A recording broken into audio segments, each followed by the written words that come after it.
Back guys, this is हम लोग first part में सेपरेशन ऑफ लीज कंपोनेंट्स का पढ़ रहे थे, तो कंटिन्यू विद दैट। अभी जो नॉन लीज कंपोनेंट्स है ना, नॉन लीज कंपोनेंट्स इसका एग्जांपल्स ये होते हैं कि समझो कोई लीज में ड्राइवर सैलरी या तो मेंटेनेंस सर्विसेज ये सब इंक्लूडेड है ना, तो ये सब नॉन लीज कंपोनेंट्स माने जाते हैं। अभी जो नॉन लीज कंपोनेंट्स होते हैं इसका अकाउंटिंग ट्रीटमेंट क्या होगा?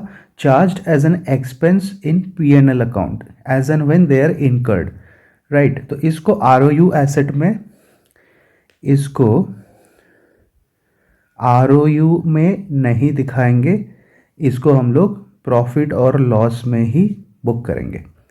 ओके, ट्रीटमेंट हो गया। अभी यहाँ पे कुछ छोटा छोटा पॉइंट्स है।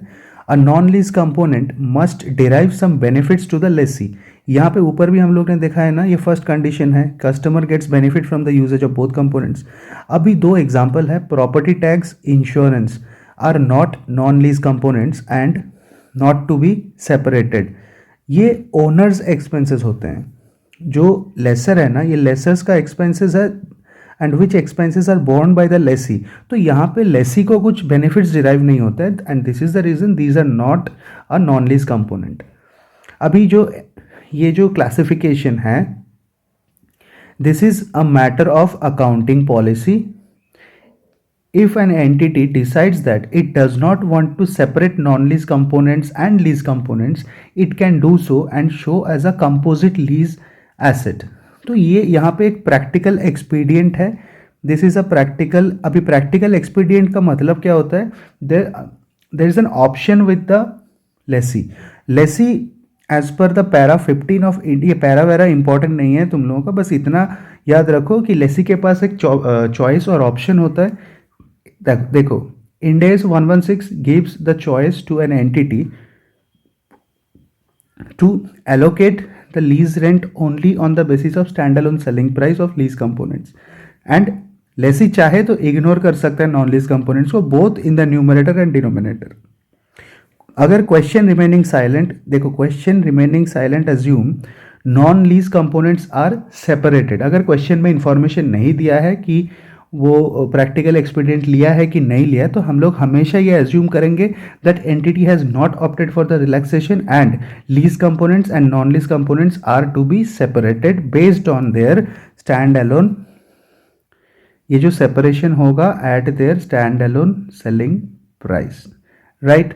तो अभी ये क्लासिफिकेशन हुआ एंड देन कॉन्सेप्ट सी, कुछ की कॉन्सेप्ट्स है लीज का, वो हम लोग देखेंगे। फर्स्ट क्या है? इंसेप्शन और कमेंसमेंट ऑफ अ लीज। जब भी हम लोग ये स्टैंडर्ड पढ़ेंगे ना, यहाँ पे दो टर्म बार बार आएगा, inception of the lease and commencement of the lease. देखो, अपरेंटली सुन के लगता है कि inception and commencement are the same thing, but there is a certain differences between the two terms. First of all, inception of lease term. Inception of the lease term is earlier of principal terms of the lease when the lease terms are finalized or signing of the lease agreement. तो इसमें याद रखो जो Inception date होगा ना, Inception date को हम लोग ये मानेंगे कि जिस दिन लीज एग्रीमेंट साइन हुआ है, मतलब एग्रीमेंट का जो डेट है that is the inception date. At this date lessee decides that whether an arrangement contains a lease और नॉट। मतलब ये दोनों डेट में, एक तो इंसेप्शन है, एक कमेंसमेंट है, दोनों डेट में एक्शंस क्या क्या होगा वो यहाँ पे डिस्कस हो रहा है। And commencement of a lease term, the date when lessee gets right to use of the asset. Inception क्या है? जिस दिन एग्रीमेंट साइन हो रहा है। कमेंसमेंट कौन सा दिन है? जिस दिन the lessee gets the right to use of the asset. And in commencement date में lessee क्या करेगा? At this date accounting starts, that is a ROU asset and a lease liability are recognized. इस दिन lessee दो काम करेगा। एक तो he will assess the lease term and the lease rentals.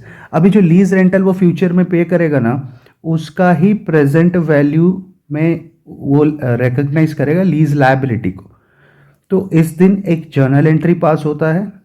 Journal entry is right to use asset account debit to lease liability account. बाद में हम लोग अकाउंटिंग डिटेल में पढ़ेंगे। यहाँ पे एक और कॉन्सेप्ट है, इंसेप्शन डेट। देखो ये inception date and date of commencement, ये दोनों डेट के बीच में लेसी कुछ पेमेंट लेसर को कर सकता है ना। देखो ये दोनों डेट के बीच अगर लेसी कुछ पेमेंट करता है लेसर को, इसमें ये केस देखो कोई क्वेश्चन में इंक्लूडेड एक छोटा सा एडजस्टमेंट रह सकता है, any payment paid during this period by the lessee to be included in the lease liability और आरओयू एसेट।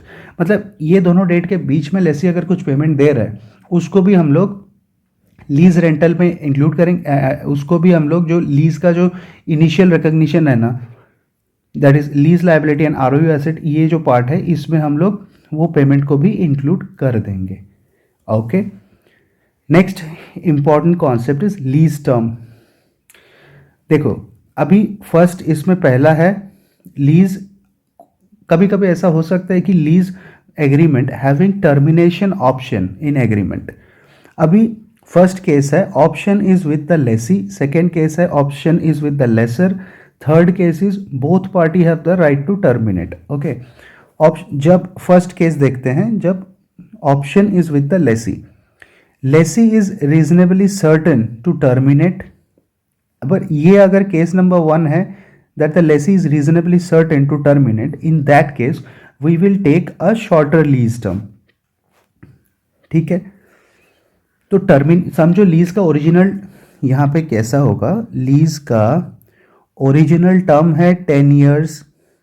अभी लेसी के पास एक ऑप्शनल है टर्मिनेशन ऑप्शन 5 साल के बाद।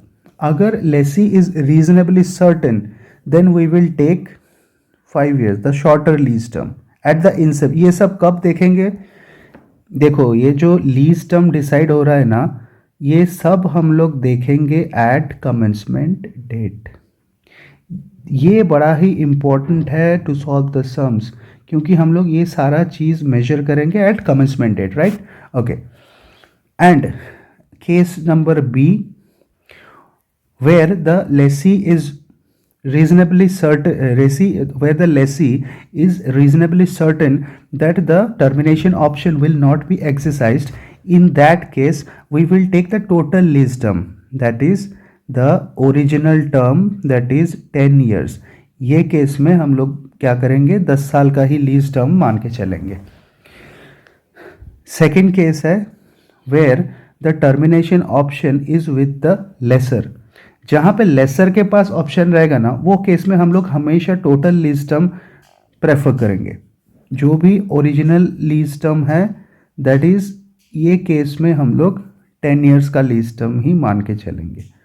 Third case is when both party that is lessor and lessee have the right to terminate. इसमें भी दो केस है, case number A and case number B. For case number A is if significant penalty involved on termination, entire lease term to be taken, and case number B is insignificant penalty on termination। जहाँ पे दोनों party का termination करने में अगर significant penalty is involved, वो case में entire lease term to be taken। मतलब देखो कोई इकोनॉमिक इंसेंटिव नहीं मिल रहा है, सिग्निफिकेंट पेनल्टी चार्ज होगा, तो they obviously they will not exercise termination option. In that case we will take entire lease term. And जहाँ पे पेनल्टी इज इनसिग्निफिकेंट, तो वो लोग ऑब्वियसली टर्मिनेशन ऑप्शन को ही लेंगे, क्योंकि पेनल्टी वगैरह कुछ है नहीं, तो इकोनॉमिक इंसेंटिव है टर्मिनेशन में ही, तो शॉर्टर लीज टर्म लेंगे। यहाँ पे जो की कॉन्सेप्ट है ना, see whether there is any economic incentive. अगर इकोनॉमिक इंसेंटिव है तो हम लोग टर्मिनेशन ऑप्शन को ही मानेंगे, शॉर्टर पीरियड को सिलेक्ट करेंगे। Okay, second is determination of lease term. एक तो देखो यहाँ पे non cancellable period that is minimum lease term. ये जो समझो एक एग्जांपल है जहाँ पे original lease term is 5 years, extension का ऑप्शन है after 5 years for another 5 years and termination and समझो इसमें एक टर्मिनेशन ऑप्शन है से आफ्टर 3 years। 3 चीज़ हो सकता है ना, एक ओरिजिनल लीज टर्म, एक एक्सटेंशन, एक टर्मिनेशन।